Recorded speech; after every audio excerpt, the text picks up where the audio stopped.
दोस्तों, एक कलेक्टर साहब अपनी सरकारी गाड़ी को लेकर एक कॉलोनी के अंदर जाते हैं जहां पर ज्यादातर अमीर लोग रहा करते थे। वहां पर जाने के बाद एक घर का दरवाजा खटखटाते हैं तो अंदर से एक लड़का दरवाजा खोलता है और उनसे पूछने लगता है कि हाँ जी, कहिए आपको किससे मिलना है। तो उसके बाद कलेक्टर साहब कहते हैं कि आपकी मम्मी कहाँ है, हमें आपकी मम्मी से मिलना है। तो उसके बाद अंदर से एक बुजुर्ग महिला निकलकर बाहर आती है और जैसे ही वह कलेक्टर साहब के सामने पहुंचती है तो कलेक्टर साहब एकदम से उनके पैर छूने लगते हैं। अब बुजुर्ग महिला जैसे ही देखती है कि यह तो बहुत बड़ा अधिकारी है, इसके साथ सरकारी गाड़ी है जिस पर बत्ती लगी हुई है और साथ में इसके सिक्योरिटी भी है, तो वह उससे कहने लगती है कि अरे साहब, आप मेरे पैर क्यों छू रहे हो। तो इसके बाद जो कलेक्टर साहब होते हैं वह उनसे कहने लगते हैं कि माँ, आपने मुझे नहीं पहचाना, मैं आपका वही अरविंद हूं जिसे आपने ढेर सारी किताबें दी। अब इस बात को सुनने के बाद जो महिला है गौर से कलेक्टर साहब की तरफ देखती है और एकदम से उसे पहचान लेती है। कौन थी यह बुजुर्ग महिला जिसके कलेक्टर साहब पैर छू रहे थे और क्या कहानी थी इन दोनों की जिस वजह से कलेक्टर साहब से मिलने के लिए आए थे। पूरी कहानी की सच्चाई जानने के लिए वीडियो को अंत तक जरूर देखें। दोस्तों, उत्तर प्रदेश के एक गांव में एक परिवार रहा करता है जिस परिवार के अंदर माता पिता है और एक लड़का है जिसका नाम है अरविंद।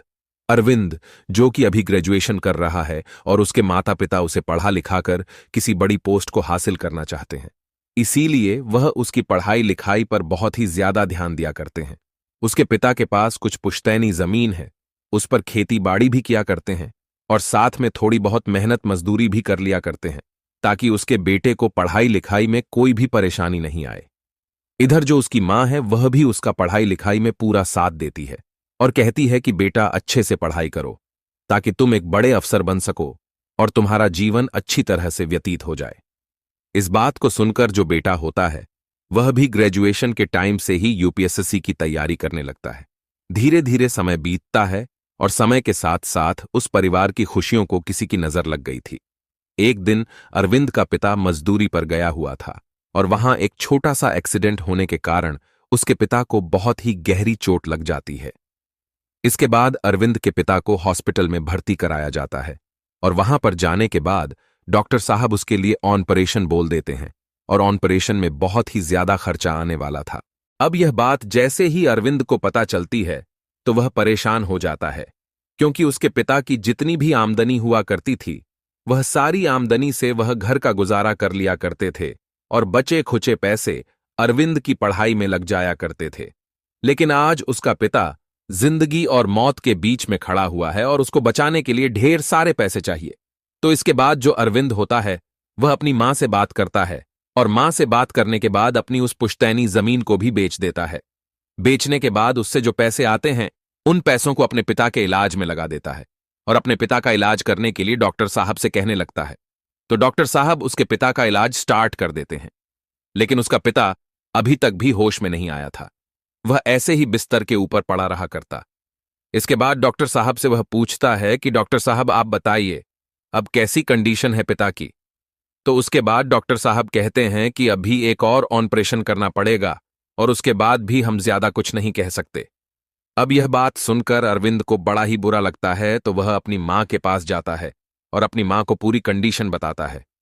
तो उसके बाद उसकी मां कहती है कि बेटा, अब ऐसा करते हैं कि ऊपर वाले के भरोसे छोड़ देते हैं, अगर ऊपर वाला चाहेगा तो तुम्हारे पिता ठीक हो जाएंगे। लेकिन बेटा जो होता है वह अपने पिता से बहुत ही ज्यादा प्यार किया करता है, तो वह कहता है कि मां, ऐसा नहीं होगा, हम अपने पिता का ट्रीटमेंट जरूर से कराएंगे। तो उसकी मां कहती है कि बेटा, कहां से कराएगा, हमारे पास जो पुश्तैनी जमीन थी उसको तो हम बेच चुके हैं, अब इतने पैसे हमारे पास कहां से है। तो इसके बाद जो बेटा अरविंद होता है वह कहता है कि मां, कुछ पैसे तो उस जमीन में से बच गए थे और कुछ पैसों का इंतजाम और करना है, तो इसके लिए मैं चाहता हूं कि क्यों ना हम इस घर को बेच दें जिस घर के अंदर हम रहा करते थे। अब यह बात सुनकर उसकी मां फूट फूट कर रोने लगती है और कहती है कि बेटा, तू यह क्या कह रहा है, अगर हम इस घर को बेच देंगे तो हम रहेंगे कहां पर। लेकिन जो अरविंद होता है वह अपने घर को भी बेच देता है और उन पैसों को अपने पिता के इलाज में लगा देता है। लेकिन दोस्तों, फिर भी जो डॉक्टर साहब है वह उसके पिता को नहीं बचा पाते हैं और उनकी मौत हो जाती है। इसके बाद अरविंद अपने पिता का अंतिम संस्कार करता है और अपनी मां को लेकर एक किराए के मकान में शिफ्ट हो जाता है, क्योंकि अब तक वह उसी मकान में रह रहे थे जो मकान अरविंद ने बेचा था। उसने मकान मालिक को अपनी कंडीशन बता दी थी, तो उसने कहा था कि कोई बात नहीं भाई, जब तक तुम्हारे पिता का इलाज हो तुम यहीं पर रह सकते हो। लेकिन जैसे उसके पिता की मौत हो गई तो उसके बाद अरविंद को वह मकान छोड़ना पड़ता है। और उस मकान को छोड़कर जाते हुए अरविंद और अरविंद की मां की आंखों में ढेर सारे आंसू आ गए थे, क्योंकि अरविंद की और अरविंद की मां की यादें इस मकान में बसी हुई थीं। उसके उस पिता की यादें थीं इस मकान में, जिस पिता ने उसे पाल पोस कर इस लायक किया था और उसे पढ़ाई लिखाई के लिए प्रोत्साहित किया था। इसके बावजूद वह दोनों वहां से निकलते हैं और एक किराए के मकान में शिफ्ट हो जाते हैं। अब शिफ्ट होने के बाद जो अरविंद होता है वह अपनी मां से कहता है कि मां कोई बात नहीं, अब मैं बड़ा हो गया हूं तो मैं मेहनत कर लूंगा और मेहनत करने के बाद घर का भरण पोषण आसानी से कर लूंगा। इस बात को सुनने के बाद उसकी मां कहती है कि नहीं बेटा, तू ऐसा कर, तू अपनी पढ़ाई लिखाई पर ध्यान दे और मैं तुम्हारे लिए मेहनत करूंगी। मैं कहीं पर कोई काम ढूंढ लूंगी और उस काम को करके परिवार का भरण पोषण भी कर लूंगी और साथ में तुम्हारी पढ़ाई के लिए भी पैसे कमा लिया करूंगी। अब यह बात जैसे अरविंद सुनता है तो उसकी आंखों में आंसू आ जाते हैं और वह झट से अपनी मां को गले से लगा लेता है। वह कहता है कि मां, आपको कोई भी परेशानी लेने की जरूरत नहीं है। मैं दोनों काम एक साथ में कर लूंगा। मैं पढ़ाई भी कर लूंगा और साथ में नौकरी भी कर लूंगा, जिससे हमारे परिवार का गुजर बसर हो जाए। ऐसा कहकर उसने अपनी मां से मना कर दिया था और इधर उधर अपने लिए काम ढूंढने लगता है। उसे जैसा भी काम मिला करता, जो भी काम मिला करता, उस काम को कर लिया करता और ज्यादातर वह ऐसा काम किया करता जहां पर उसे निगरानी रखनी पड़ा करती, क्योंकि निगरानी रखते समय वह पढ़ाई भी कर सकता था। तो इसी तरह से वह इधर उधर काम करते हुए एक पॉश कॉलोनी के वॉचमैन की जॉब पकड़ लेता है। वहां पर वह वॉचमैन की जॉब किया करता और दिन के समय में जब उसे कोई काम नहीं रहा करता तो अपनी एक किताब को लेकर वहां पर पढ़ाई करते रहा करता। अब बीते दिनों में उसकी ग्रेजुएशन भी कंप्लीट हो गई थी और उसने अच्छे नंबरों से अपनी ग्रेजुएशन को कंप्लीट कर लिया था। अब वह यहां पर वॉचमैन की जॉब किया करता, साथ में पढ़ाई भी किया करता। जो पैसे उसे मिला करते उन पैसों को वह अपनी मां को दे दिया करता। घर का खर्च चलाने के लिए अब वहां पर जॉब कर रहा था। जॉब करते हुए जो कॉलोनी के अंदर कुछ व्यक्ति होते, वह जैसे ही उसे पढ़ता हुआ देखते तो कोई तो उसे फटकार लगाने लगता है। कहता है कि अगर तू पढ़ाई करेगा तो यहां पर ध्यान कैसे रख पाएगा। तो कोई उसकी पूरी कहानी पूछता और पूरी कहानी पूछने के बाद उसका मजाक उड़ाने लगा करता है। लेकिन जो अरविंद होता है उन सभी बातों को सुनता रहता है और अपने काम में व्यस्त रहता है। एक दिन वहां से एक महिला गुजर रही थी जिनकी उम्र लगभग 40-45 साल होगी, और वह जैसे देखती है अरविंद को पढ़ाई करते हुए तो एकदम उसकी तरफ जाने लगती है। और अरविंद जैसे ही उस महिला को अपनी तरफ आते हुए देखता है तो अपनी किताब पीछे की तरफ छुपा लेता है। उस महिला का नाम था रूकमणी। अब रूकमणी जैसे अरविंद को देखती है तो उससे कहती है कि तुम क्या छुपा रहे हो, मुझे दिखाओ तुम्हारे हाथ में क्या है। लेकिन जो अरविंद होता है वह उसे मना करता है। कहता है कि मैडम, मेरे हाथ में कुछ भी नहीं है और मैं आपसे भला क्या छुपा सकता हूं। इतनी ही देर में वह महिला उसके पास पहुंच गई थी और उसका हाथ पकड़कर उस किताब को अपनी आंखों के सामने ले आती है। अब जैसे रूकमणी उस किताब को देखती है तो वह पढ़ी लिखी थी, तो वह पढ़ लेती है कि यह किताब तो यूपीएससी की है। तो उससे पूछने लगी कि तुम यूपीएससी करना चाहते हो। तो उसके बाद अरविंद कहता है कि हाँ मैडम, मैं यूपीएससी क्लियर करना चाहता हूं। तो उसके बाद रूकमणी जी कहती है कि यह बताओ, यह तो बहुत बड़ी पढ़ाई है, क्योंकि मेरे बेटे ने भी इसे करने की कोशिश की थी लेकिन वह इसे नहीं कर पाया और अब एक कंपनी में जॉब किया करता है। लेकिन तुम इस तरह से वॉचमैन की जॉब करके यहां पर इस पढ़ाई को कैसे कर सकते हो। उसके बाद अरविंद रूकमणी से कहता है कि मैडम, मेरी बहुत ही बड़ी परेशानी है। अगर मैं नौकरी नहीं करूंगा तो मेरे परिवार का भरण पोषण नहीं हो पाएगा।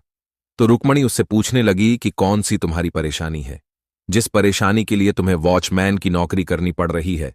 तो उसके बाद अरविंद अपनी पूरी कहानी उस महिला को बताता है और कहता है कि मेरे पिताजी की मौत हो गई और उसके बाद उनके बीमारी में हमारी सारी जमीन जायदाद के पैसे लग गए और वह फिर भी नहीं बच पाए। अब मैं अपनी मां के साथ एक किराए के कमरे में रहा करता हूं, लेकिन मेरी मां मुझे बड़ा अधिकारी बनना देखना चाहती है और मैं भी यही चाहता हूं। तो इसी वजह से मुझे नौकरी के साथ ही पढ़ाई करनी होगी और तभी मैं कुछ आगे बढ़ सकता हूं। इस बात को सुनकर जो रूकमणी जी थी वह उस लड़के पर तरस खाती हैं और उससे कहती है कि बेटा, अगर तू ऐसा चाहता है तो मैं ऊपर वाले से दुआ करूंगी, तू इस मकसद में जरूर से कामयाब हो। ऐसा कहकर वह वहां से चली जाती है और अरविंद दोबारा से अपनी पढ़ाई लिखाई में लगने लगता है। रूकमणि जैसे ही अपने घर पहुंचती है तो घर जाने के बाद उनका बेटा, जो कि ड्यूटी पर जाने ही वाला था, तो उससे कहने लगती है कि बेटा तुमने यूपीएससी की तैयारी की थी ना। तो वह कहता है कि हाँ माँ, मैंने यूपीएससी की तैयारी की थी। तो वह कहती है कि तुम्हारी किताबें कहाँ हैं जो तुम ढेर सारी किताबें खरीद कर लाए थे। तो वह कहता है कि माँ मुझे नहीं पता वह कहाँ पर है, शायद स्टोर रूम में पड़ी होंगी। ऐसा कहकर वह ऑफिस के लिए निकलने लगता है, लेकिन तभी उसकी माँ उसे रोकती है और कहती है कि बेटा अब तू ऐसा कर, उन सभी किताबों को लाकर मुझे दे दे और मैं उन्हें किसी को देना चाहती हूँ। तो उसका बेटा कहता है कि माँ मुझे ऑफिस के लिए लेट हो रहा है, आप ऐसा करना बाद में उनको दे देना, मैं शाम को आकर निकाल दूंगा। लेकिन रूकमणि माँ अपने उस लड़के से जिद करने लगती है और कहती है कि अभी के अभी उन किताबों को लाकर दे। तो इसके बाद उसका बेटा चिल्लाते हुए स्टोर रूम से उन सारी किताबों को ढूंढकर उसको लाकर दे देता है। अब उसके बाद रुक्मणी माँ का बेटा उसे पूछने लगता है कि माँ आप इन किताबों को किसे देना चाहती हो। तो रुक्मणी बता देती है कि मैं इन्हें वॉचमैन को देना चाहती हूं। वह यूपीएससी की तैयारी किया करता है और वह यूपीएससी क्लियर करना चाहता है। इस बात को सुनकर उसका बेटा हंसने लगता है और कहता है कि माँ, यह यूपीएससी क्लियर करना कोई बच्चों का खेल नहीं है। आपको पता होगा मैंने कितनी सारी पढ़ाई की थी, लेकिन उसके बावजूद भी मैं यूपीएससी को क्लियर नहीं कर पाया। इसके बाद रूकमणी अपने बेटे से कहती है कि कोई बात नहीं, वह भले ही इस टेस्ट को क्लियर ना कर पाए, लेकिन उसके अंदर की हिम्मत देखो, वह वॉचमैन का काम करते हुए अपनी पढ़ाई पर ध्यान दे रहा है और इस टेस्ट को क्लियर करना चाहता है। उसके बाद उसका बेटा चुप हो जाता है और कहता है कि ठीक है मां, जो तुम्हें अच्छा लगे वैसा कर लेना, मैं ड्यूटी के लिए लेट हो रहा हूं, मैं यहां से जा रहा हूं।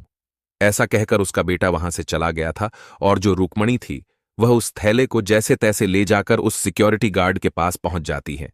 वहां जाने के बाद जैसे ही सिक्योरिटी गार्ड अरविंद उसे देखता है तो देखने के बाद कहने लगता है कि मैडम इसमें क्या है। तो वह कहती है कि इसमें कुछ किताबें हैं, मैंने सोचा शायद तुम्हारे काम आ जाएंगी, मेरे बेटे के लिए तो रद्दी है, हो सकता है तुम इसे पढ़कर कुछ अच्छा कर पाओ। उसके बाद जो अरविंद होता है उस बोरे को खोलता है और खोलने के बाद जैसे उसके अंदर की किताबें देखता है तो एकदम से उसकी आंखों में आंसू आने लगते हैं। अब आंसुओं को देखने के बाद जो रूकमणी है वह उससे पूछने लगती है कि बेटा तुम्हारी आंखों में आंसू कैसे आ रहे हैं। तो वह कहता है कि मैडम जो किताबें आपने मुझे दी हैं, इन किताबों को मैं काफी दिनों से खरीदने की सोच रहा था, लेकिन परिवार की आर्थिक स्थिति की वजह से मैं यह सब कुछ नहीं कर पाया। उसके बाद रुक्मणी मैडम उससे कहती है कि बेटा तुम जी लगाकर पढ़ाई करो और मुझसे तुम्हें कोई भी मदद चाहिए तो तुम बेशक से मुझे बेझिझक होकर बता सकते हो। ऐसा कहकर रुक्मणी मैडम वहां से चलने लगती हैं और जो लड़का था अरविंद उन किताबों को अपने पास रख लेता है और उन किताबों को पाकर बड़ा ही खुश है। अब उन किताबों को पढ़ा करता और जोर शोर से अपनी तैयारी करने लगता है।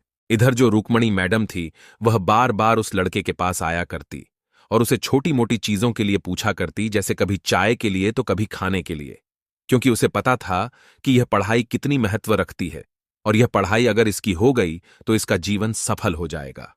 कई बार वह उसे कुछ पैसों की मदद भी देती है और कहती है कि बेटा जब तुम्हारे पास पैसे हो जाए तो मुझे लौटा देना, क्योंकि जो रुक्मणी मैडम थी उनके पति एक सरकारी नौकरी में थे और उनकी मौत के बाद उनकी पेंशन उनके अकाउंट में आया करती थी। तो इसी वजह से रुक्मणी मैडम अपने पेंशन के पैसों में से उसको आर्थिक मदद भी देती है और उसे पढ़ने लिखने के लिए और भी ज्यादा प्रोत्साहित करती हैं। धीरे धीरे समय बीतता और समय के साथ साथ उसका यूपीएससी का टेस्ट आ जाता है और सभी चीजें क्लियर हो गई थीं। और क्लियर होने के बाद जो अरविंद होता है वह एक कलेक्टर बन चुका था। इसके बाद अरविंद ट्रेनिंग करने के लिए चला जाता है और वहां से उस जॉब को छोड़ देता है। अब रुक्मणी जी जैसे ही देखती कि यह लड़का तो यहां से चला गया है तो वह सोचती है कि हो सकता है उसे कहीं और पर काम मिल गया हो, तो वहां पर वह अपना काम कर रहा होगा। ऐसा सोचकर वह अपने घर के अंदर आराम से जीवन बिताने लगती है। लेकिन अरविंद वहां पर अपनी ट्रेनिंग कर रहा था। ट्रेनिंग के दौरान उसे जो भी वेतन मिला करता उसे अपनी मां के पास भेज दिया करता, ताकि उसकी मां उस पैसे से अपने जीवनचर्या को चला सके और वहां पर रहकर ट्रेनिंग करता रहता है।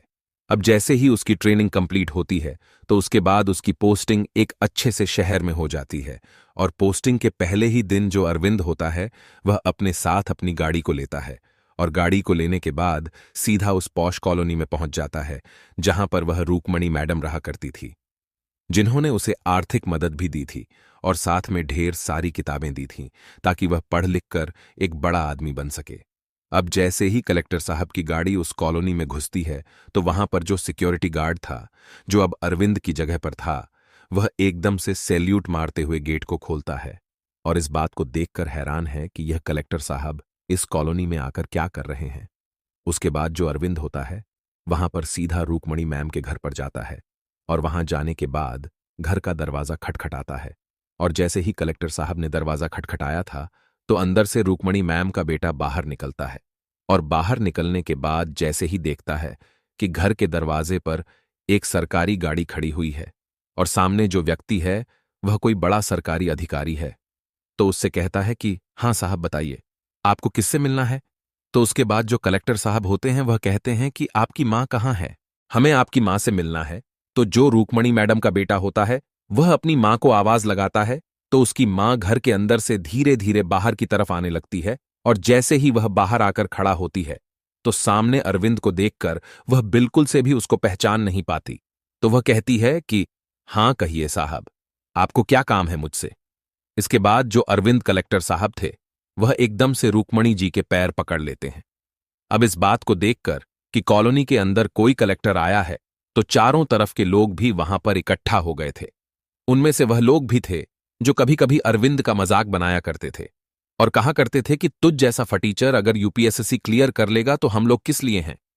यहां पर जैसे ही रूकमणी जी देखती है कि एक बहुत बड़ा अधिकारी मेरे पैरों को पकड़ रहा है तो वह थोड़ी सी पीछे हो जाती है और कहने लगती है कि अरे भाई, कौन हो तुम और इस तरह से मेरे पैर क्यों पकड़ रहे हो। तो उसके बाद जो कलेक्टर साहब होते हैं वह उन्हें अपना परिचय देते हैं और कहते हैं कि मैडम, आपने मुझे नहीं पहचाना, मैं आपका वही अरविंद हूं जो यहां पर वॉचमैन की नौकरी किया करता था।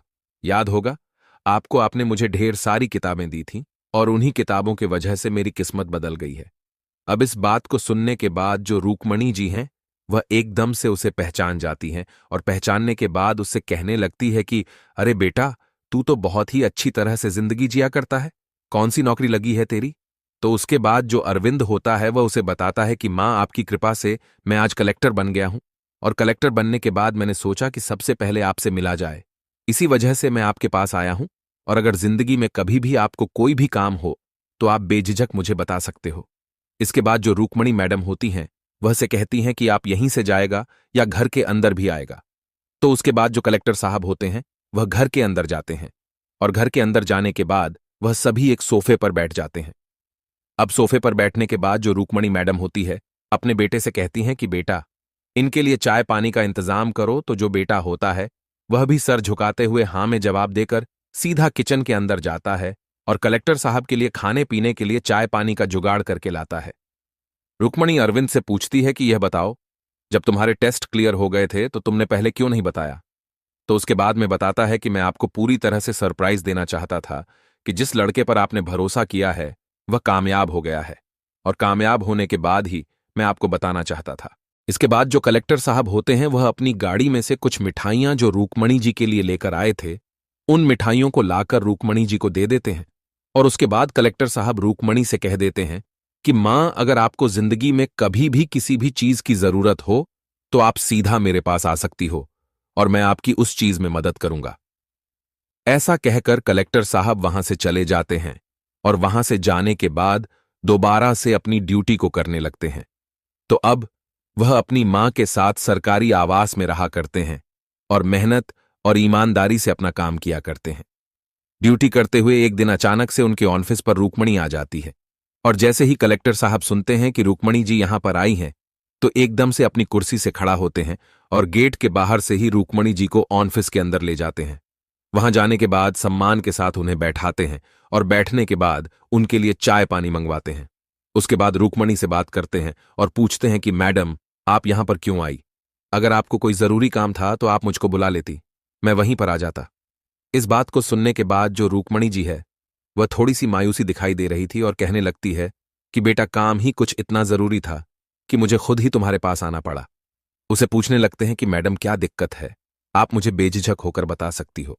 वैसे भी आपके ढेर सारे एहसान हैं मुझ पर, तो उनमें से कुछ ना कुछ तो चुकता हो जाएंगे। इस बात को सुनने के बाद रूकमणी कलेक्टर साहब को बताने लगती है कि जो मेरा बेटा था उसे किसी व्यक्ति ने गलत तरीके से फंसा दिया है और उसके खिलाफ एक कानूनी कार्यवाही हो रही है। अब जो फंसाने वाले लोग हैं उनकी दूर दूर तक जान पहचान है और वह लोग मेरे बेटे को जेल में बंद कराना चाहते हैं। तो मैं चाहती हूं कि तुम कुछ ऐसा करो ताकि मेरा बेटा बच जाए, क्योंकि वह निर्दोष है। इसके बाद जो कलेक्टर साहब होते हैं वह कहते हैं कि ठीक है, आप टेंशन मत लीजिए, आप यह बता दीजिए कि आपके बेटे का केस कहां पर चल रहा है। उसके बाद रुक्मणी उसे पूरी डिटेल देती है। उन डिटेल को पढ़ने के बाद कलेक्टर साहब एक फोन मिलाते हैं और फोन मिलाने के बाद उन लोगों को बता देते हैं कि जिसके ऊपर तुम कार्रवाई कर रहे हो वह मेरा खास बड़ा भाई है, और अगर तुम लोगों ने गलत तरीके से उसे फंसाया है तो फिर तुम देख लेना क्या होगा। इसके बाद जैसे ही यह बात दूसरा अधिकारी सुनता है तो एकदम से कलेक्टर साहब से कह देता है कि नहीं साहब, ऐसा कुछ भी नहीं होगा, अगर कुछ भी गलत हुआ है तो मैं उसे ठीक कर दूंगा। ऐसा कहने के बाद वह फोन काट देता है और फोन काटने के बाद जो कलेक्टर साहब है वह रुक्मणी जी की तसल्ली बढ़ाते हैं और कहते हैं कि आप चिंता मत करो, आप मेरा नंबर ले जाओ और अगर आपको कोई भी दिक्कत हो, अगले 12 घंटे तक आपके इस केस में कोई भी कार्रवाई ना हो तो आप बेझिझक मुझे फोन कर देना, मैं वहीं पर आकर आपकी समस्या सुलझा दूंगा। लेकिन अगले 6 घंटे के अंदर ही उनका बेटा सलाखों से बाहर आ गया था और उस पर लगाए गए सारे इल्जाम हटा दिए गए थे। अब अक्सर अरविंद अपनी मां को लेकर भी रुक्मणी मैम के पास जाया करता और दोनों परिवारों में एक दूसरे के प्रति एक अलग ही तरह का अट्रैक्शन हो गया था। कभी कभी त्योहार मनाने के लिए रुक्मणी जी अरविंद के पास पहुंच जाया करती अपने परिवार के साथ। कभी कभी अरविंद अपनी मां के साथ रुक्मणी मैम के यहां पर पहुंच जाया करता किसी त्योहार को मनाने के लिए। तो दोस्तों, यह थी कहानी एक लड़के की जो कभी वॉचमैन था लेकिन वह कलेक्टर बन गया। उसे भी जिसने उसका साथ दिया उसका भरपूर साथ उन्होंने निभाया। आप क्या कहना चाहते हैं? अरविंद के बारे में आप क्या कहना चाहते हैं? रुक्मणी जी के बारे में आपकी जो भी राय कमेंट बॉक्स में लिख सकते हो, लोगों के साथ शेयर कर सकते हो। वीडियो अच्छा लगा हो तो वीडियो को लाइक और चैनल को सब्सक्राइब जरूर करें ताकि हमें थोड़ा बहुत हौसला मिले आप लोगों के लिए ऐसे अच्छे अच्छे वीडियो बनाने के लिए। इन कहानियों को सुनाने का उद्देश्य किसी को परेशान करना बिल्कुल भी नहीं है। यह कहानी आपको इसलिए सुनाई जाती है ताकि आप लोग इन कहानियों में से कुछ ना कुछ सीख सके और अपने जीवन में उस चीज को अप्लाई कर सको। मिलते हैं किसी अगली वीडियो में नए टॉपिक के साथ। तब तक के लिए जय हिंद, जय भारत। आप सभी का बहुत बहुत धन्यवाद।